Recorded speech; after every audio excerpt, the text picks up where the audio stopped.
আসসালামু আলাইকুম চেয়ারম্যান সাহেব। ওয়ালাইকুম সালাম। ভালো আছেন ভাইজান? এই তো ভাই। ভাই একটা নালিশ লিয়েছি ভাই। কি জানিস ভাই? ভাই আমার ছোট ভাইয়ের আপনি চিনেনি? হ্যাঁ ভাই।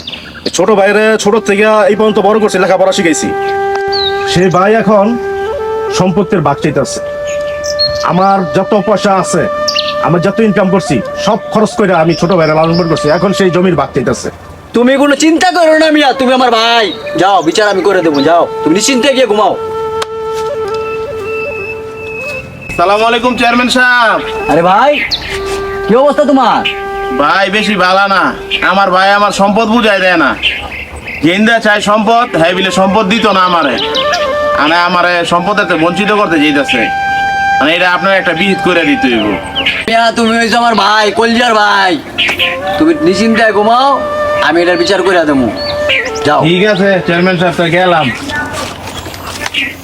চেয়ারম্যান সাহেব, বুঝলাম না, হের পক্ষ আপনি, হের পক্ষ আপনি, বিষয়টা বুঝলাম না। আরে বেটা, যদি তুই বুঝতি তো তুই আমার এই চেয়ারে থাকতি আর আমি ওই জায়গায় দাঁড়া থাকতাম। বুঝবি পরে। আয়ালা। আসসালামু আলাইকুম চেয়ারম্যান সাহেব। চেয়ারম্যান সাহেব, ওয়ালাইকুম সালাম। বিচারের তো ডেট দিছেন, এর লেগে এই যে আইলাম। আমার সমস্যাটা সমাধান করে দেন। আচ্ছা বল, বিচার করতেছি।